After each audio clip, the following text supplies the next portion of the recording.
One DNC committee member even told the Times, quote, to say our country was on the right track would flagrantly depart from reality. So naturally, Biden knows just who to blame, anyone but himself. And according to the Washington Post, Joe is lashing out at his own staff, even his chief of staff, Ron Klain. Now, Biden also frequently is blaming Florida Senator Rick Scott for some reason. According to Joe, Rick Scott is responsible for all of our economic woes. He's one senator. It's not a joke, as he likes to say. Not a joke. For God's sakes, it's Rick Scott's fault. Anyway, now Senator Scott is responding in a strong way. Take a look. Joe Biden has destroyed America's economy. It's time to be honest with the American people. Joe Biden is unfit for office and should resign. Senator Rick Scott, Wisconsin. I think the man has a problem. I'm Rick Scott from Florida, and I do have a problem, and so does every American. Biden is forcing America into a recession. I've got a plan to turn our country around. Take a look at rescueamerica.com. I approve this message. All right, here now with Reaction Florida Senator Rick Scott. I'm not sure why you take up so much space in his head, but apparently you do. He mentioned your name frequently, which I guess is a compliment. So he really has destroyed the economy. 41-year high of inflation. You see the numbers. Definite recession on the horizon, according to the experts, even Lawrence Summers. And you want him to resign, but we both know he's never going to resign. So what's the next best thing we can do? Well, first off, here's the problem Joe Biden has. One, he was a rich kid. They say, oh, he's average Joe. No, he went to an expensive prep school. And then he's been on the public, dole for 50 years. We've been paying his way for 50 years. He has no idea about anything, and he doesn't care. And so he has no plan to fix anything. He's confused. He's incapacitated. He's unfit for office.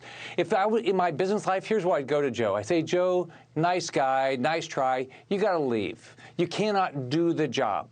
So we've got to make sure we win in November. And Joe, we've got to stop the Biden administration from doing all these things.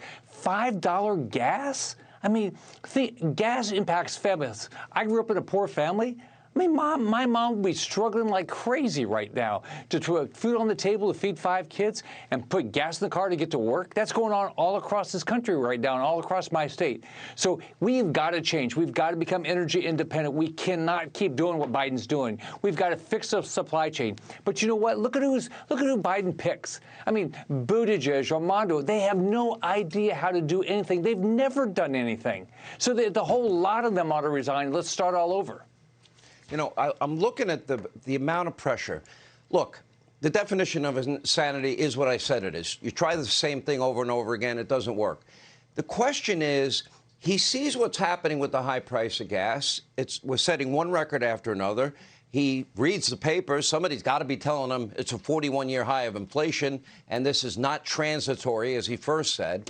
So the question is, why is there this reluctance and resistance on the part of Biden and the Democratic Party? Why are they okay with importing oil rather than producing it right here at home? Because to me, Mother Earth is better off if we produce it. Yeah, and who doesn't want to be independent? We all did when we left home. We wanted to be independent. Our country should be independent. We shouldn't be dependent on anybody else for anything, maybe our allies, but nobody else. So I think it's as simple as this. He doesn't understand it. He doesn't understand the economy, and he doesn't care because he's never had to. He's never had a tough financial day in his life. He doesn't know what it's like to be poor. He's never been poor. He's always been taken care of, and he's always gotten a paycheck because you, the taxpayer, paid for it. I mean, and look at who's around him. There's nobody around him that's ever done anything in business. It's a whole bunch of government people that think government can run everything. These people have no concept of how you fix the supply chain. Well, let me ask you this. You're in the Senate. You deal with these Democrats. They're not. I know Joe Manchin is probably on our side on this. Maybe Kristen Sinema. I don't know. Are there any other Democrats that are looking at the high price of gasoline, record high inflation, and saying, Rick, can we work together to get the economy back in better shape? And maybe that includes restarting the Keystone XL pipeline.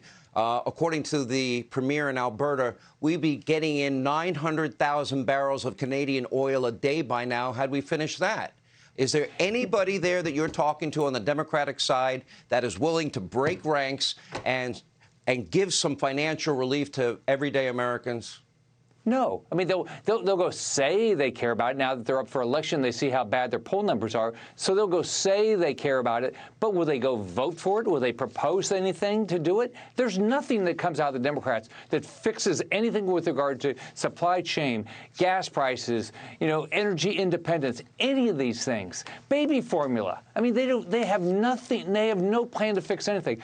Buttigieg came and testified. He's been out the port in Long Beach one time since he's been in office. I asked him, what are you doing to fix the supply chain? Well, not my problem. Raimondo, Secretary of Commerce, I says, what are you doing about inflation? That's the Federal Reserve's responsibility. They take no responsibility, and it starts with Biden. He takes no responsibility, blame everybody else. He's not responsible for anything, and that's what the Democrats are doing. All right, Senator Rick Scott, thank you. We appreciate you being with us. Hey, Sean Hannity here. Hey, click here to subscribe to Fox News YouTube page and catch our hottest interviews and most compelling analysis. You will not get it anywhere else.